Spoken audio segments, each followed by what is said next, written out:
Arizona home? Check. Only 49 more to go. We are on a journey to buy 50 homes in 50 freaking states. That's a lot of freaking states. Why? Why are you doing that? Logan, why? Why? Well, we want to do deals with you, and we know you probably ain't coming to Montana. And so what we decided to do is that you ain't coming to Montana? Well, we come to you. And so we're gonna buy 50 properties in 50 states: Arizona, Montana, Texas, Colorado, California, New York, Florida, all those states and everything in between. And we want to be partners with you. So our goal is to create a huge portfolio, create a huge empire, create cash flow, create equity, create generational wealth. And we don't want to do it alone. We want to do it with you. So without further ado, I'm going to dive into this Arizona property. I'm going to break down the numbers because I think it's important. Because if you want to do deals with us, you need to know what our criteria is. So whether you want to bring a deal or whether you have capital to invest and you want to invest in a deal, I'm going to show you exactly what it looks like for us to actually pull the trigger on buying a freaking deal. And without further ado, let's go ahead and let's dive in.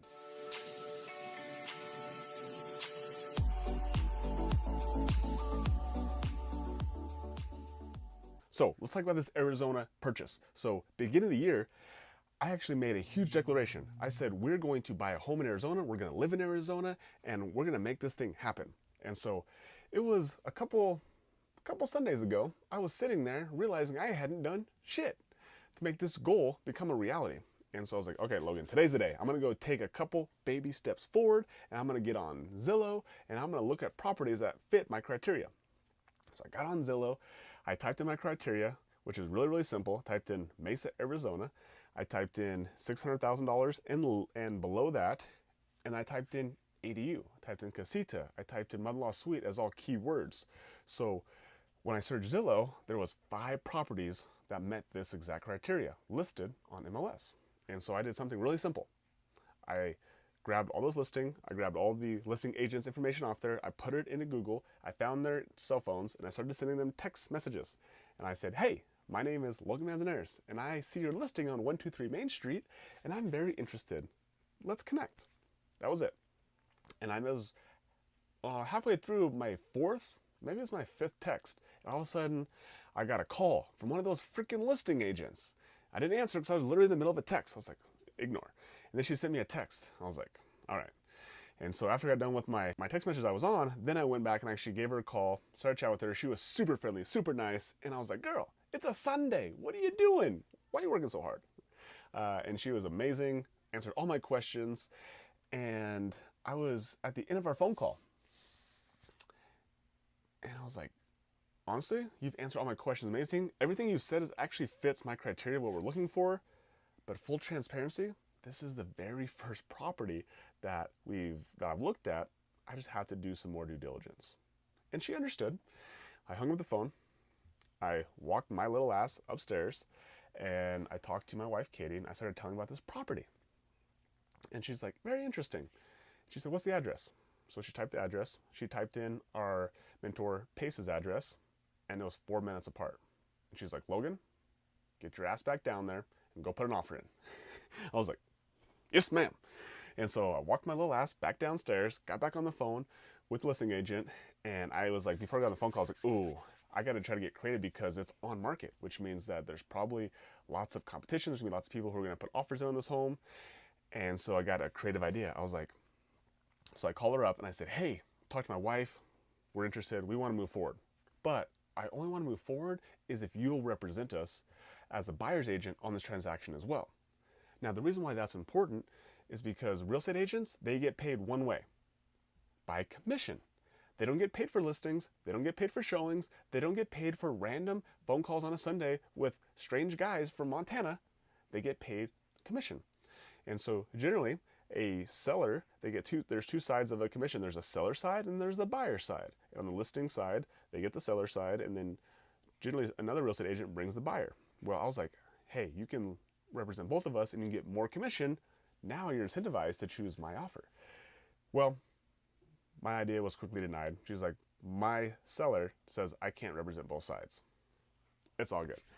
I have resources. And so I reached out to our mentor Pace's wife, Laura, who's an amazing real estate agent right there in the Arizona market.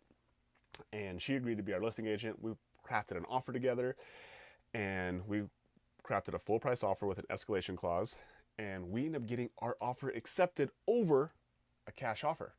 Now you're wondering, how did you do that? One reason: relationships. So not only did I have a good relationship with the listing agent because she knew who I was, right? I chatted with her, connected with her, joked with her. My buyer's agent, Laura, knew the listing agent, which was a huge benefit.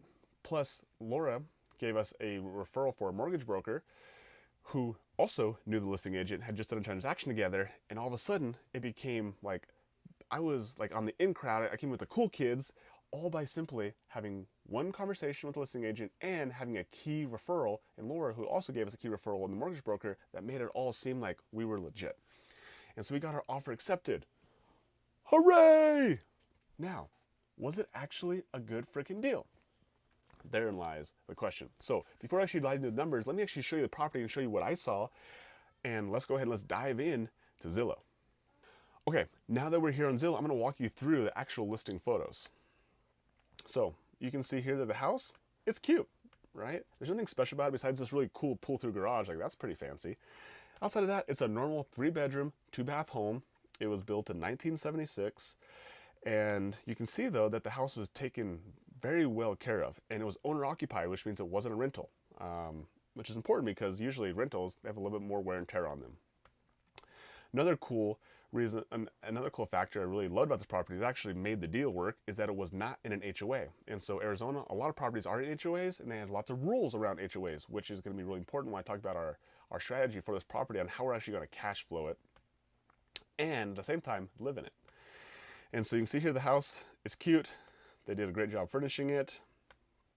And let's get out here. So you see that pull-through garage, pretty fancy. Here's the outside. And this, over there in the corner, you see over there in the corner, that little right, is the reason why we ended up purchasing this house, because that over there is a guest house. And there, it's 1 bedroom, it's 1 bath or a studio, and a full kitchen in there. And that thing is going to rent for about $2,000 a month on Airbnb or Furnish Finder or corporate rental. Like, it's going to be about $2,000 a month, which is amazing. And so that was one of the biggest reasons why we bought this property. So you can see that it's on a huge freaking lot.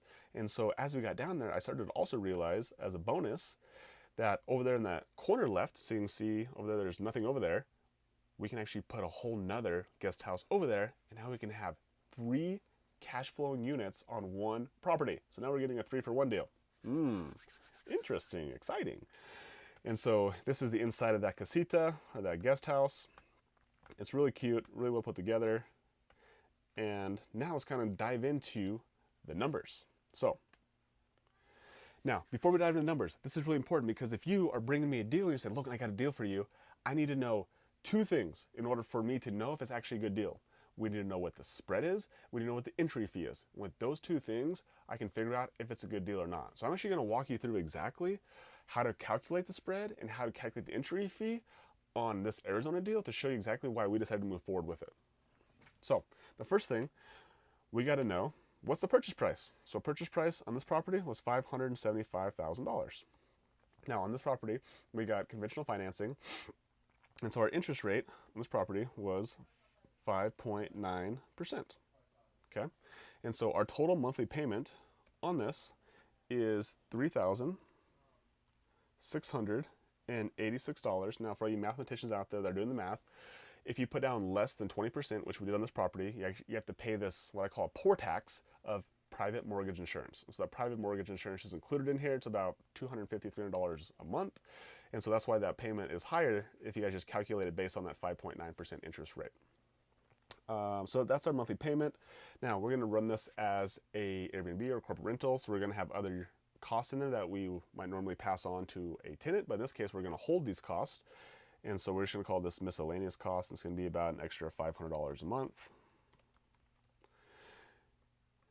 So that's where our monthly nut is. Now, revenue. Like I said earlier, the reason why this house is really interesting and a really good deal is because there's no HOA, which means we actually can do short-term rentals. And so by short-term renting the 3-bedroom, 2-bath home and then short-term renting the guest house, our gross revenue we're projecting to be about $5,200 a month.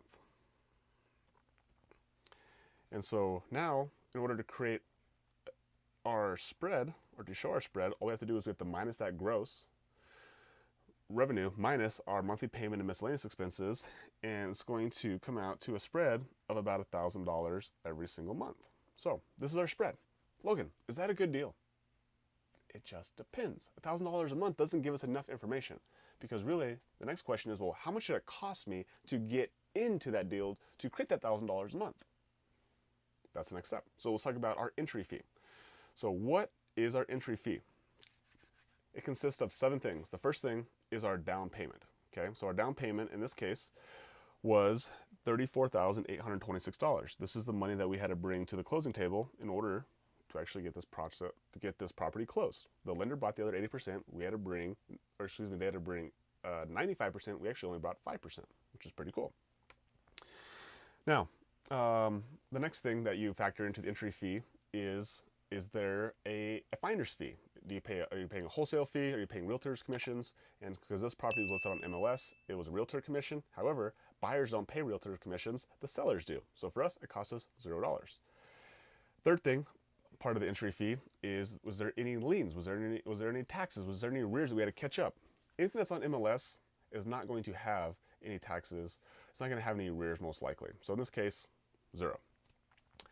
Next piece of the entry fee is there any renovations that need to happen with this property? Like, how much is it going to take for this property to be able to put on Airbnb? And in this case, renovations, 0. It's up to date. It's turnkey, ready to rock and roll. However, the thing that it does need in order for us to make this into a short-term rental is it needs furniture. Okay, so we're going to put this as furnishing. Furnishings on this, we've spent about $10,000 already. Probably down to about $2,000 in cost in order to get this thing fully furnished. So in this case, we're at about $12,000 in furnishing expenses. The next part of the entry fee would be holding costs. So how long is it going to take you from the time that you buy the property to the time you get it and actually get your first renter in there? And the furnishing cost, or the holding costs in between there would be things like mortgages, would be like utilities, all that stuff. In this case, we're going to be able to get this thing up and going in less than a week, and so we're not going to have any holding costs. And then the last piece of your entry fee is going to be your takeoff, which is basically your marketing costs. And again, because we're putting this on Airbnb, there's no marketing cost. So this is our total entry fee. Entry fee on this case is $47,000. For all you engineers out there, yes, I know that's a round number, it's not exact, but it's pretty close to what it is, about $47,000. And so with these two numbers, we have our entry fee and we have our spread. And with this, we can figure out what our cash on cash rate is, right? And so here's how you figure it out. Is you take that spread of $1,000 a month, you multiply it by 12 months, because we need the annualized cash flow. So annually, this thing is going to do about $12,000 in cash flow. Now we're going to divide that by what it took for us to get into the deal, our entry fee, divide that by $47,000. And so 12,000 divided by $47,000 is a 26% cash on cash return. So now we figured out cash on cash return. The next step is this a deal? And so what I look for in every deal is that, can I get my money back in about 4 years? Okay, and so 25% would take me about 4 years to get my money back. That's basically what I'm looking for. And so that's the very first sniff test when you send Logan a deal because you want to be part of this 50 homes in 50 states, and you say, Logan, I have a deal. Make sure it's at least 25% cash on cash return. Now, the factors I looked at after that is it a place that I actually want to invest? Is there great appreciation there? Is it a nice neighborhood? Do I have contacts? Do I have people? Do I have resources in that market? Is it a growing market? Is it a dying market? Is it big? Is it small? What's the potential on it? Those are some of the other factors I look at when it comes to actually investing in a property. But this is the basic sniff test that you say, Logan, I have a deal for you. I want to bring you a deal. Here it is. Here's exactly how you calculate what is a good deal or not. Entry fee, spread, calculate the cash on cash return, and guess what? You bring me deals at 25% plus, we can do deals all day long together. So the reason why I'm doing this is because I want to do deals with you. Again, I know you ain't coming to Montana, so we're going to go to you. This is Arizona. We're going to be doing homes in all 50 states. And so whether you have deals you want to bring to the table, or whether you have capital that you say, hey, Logan, I have capital. I just want to invest with you. I know you're an operator. I know that you're going to be able to return my money. Then let's do deals together. Please reach out. Let's connect. Do it right here on the YouTubes, or you can find me on Instagram, and let's do deals together, because you know what? We're creating a big pie, and I want you to take big old bites out of it. So, my name is Logan Manzanares, and I am out. Bye.